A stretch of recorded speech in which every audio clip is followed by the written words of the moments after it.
বৌমা শাশুড়ির এই ঝগড়ার প্রধান কারণ হচ্ছে জেনারেশন গ্যাপ, ঠিক কিনা?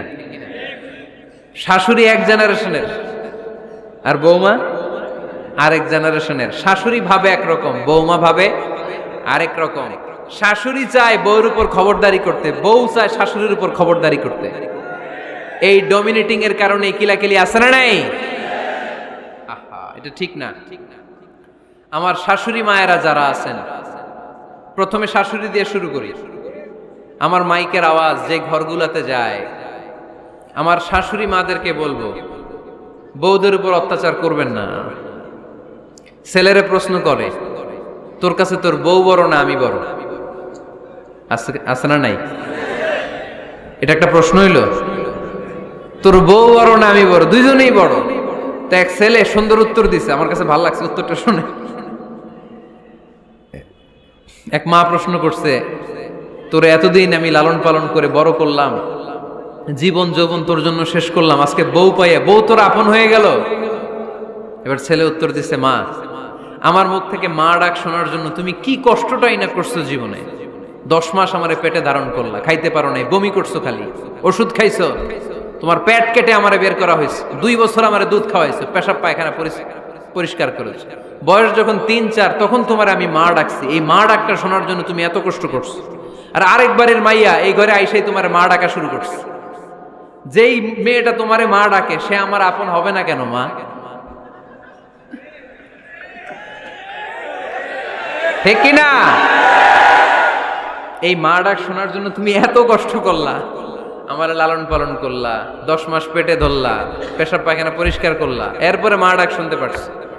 আর আরেকবারের মেয়ে জানা নাই চিনা নাই এসেই তোমার ডাকা শুরু করছে মা।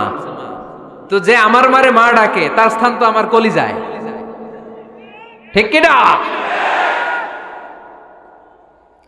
শাশুড়ি আম্মারা যারা আছেন, প্লিজ বৌমাদেরকে কষ্ট দিয়েন না। অনেক শাশুড়ি আছে পান থেকে চুন খসলে রেগে যায়, পদে পদে স্ত্রীর ভুল ধরে, বউয়ের ভুল ধরে, আছে না নাই? এটা করবেন না।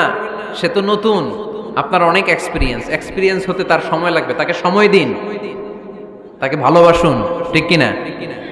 না বুঝে সামান্যতে বৌমারে বদদোয়া দেয়, এরকম আছে না নাই?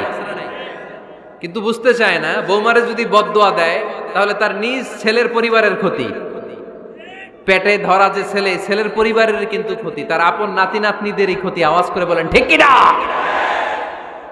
বৌমাকে বদদোয়া দিয়েন না। বৌমাকে নিজের মেয়ের মতো দেখবেন। সমাধান আমি দিচ্ছি। কেমন দেখতে হবে? নিজের মেয়ের মতো। নিজের মেয়ে সকালে ঘুম থেকে ওঠে 11টা, ওইটা সমস্যা নাই। বৌমা কেন উঠলো না, ওইখানেই ঝামেলা, আছে না নাই? মেহেরবানি করে আপনার বৌমাকে আপনার নিজের মেয়ের মতো দেখেন। নিজের মেয়েরে যেমনি আদর করেন তাকেও অমনি আদর করেন। আপনার বৌমারে যদি আপনি কষ্ট দেন, মনে রাখবেন আপনার নিজের মেয়েটাও আরেকবারের বউ হয়ে কয়েকদিন পরে যাবে। আপনি যা যা করবেন আপনার মেয়েকেও তারা ওই রকম কষ্ট দিয়ে বাড়িতে ফিরিয়ে দিবে। চিল্লায় বলেন ঠিক কিনা? খবরদার, টিট ফর ট্যাট। ইট্টি মারলে পাটকেলটি খেতে হয়। এজন্য শাশুড়ি আম্মা জানারা যারা আছেন, বৌমার সাথে খারাপ আচরণ করবেন না মেহেরবানি করে। তাকে আপনি কষ্ট দিলে আপনার নিজের মেয়েটাও আরেক বাড়ির বৌমা হবে, সেও ওই বাড়িতে এই কষ্টগুলো ভোগ করবে। এগুলো যখন আপনি শুনবেন তখন আপনার চোখ দিয়ে পানি পড়বে কি পড়বে না? পড়বে। এবার আসেন বৌমার কথা বলি। বৌমা যারা আছেন মেহেরবানি করে, বৌমা যারা আছেন মেহেরবানি করে আপনার শাশুড়ি আম্মাকে নিজের মায়ের জায়গায় রাখবেন। আপনার বাড়ি ছেড়ে নতুন বাড়িতে আসছেন, তো এটাই তো আপনার বাড়ি। আপনার মা রেখে দিয়ে নতুন মা পাইছেন, এটাই তো আপনার মা। তো ওনাকে মায়ের জায়গায় বসাতে আপনার সমস্যাটা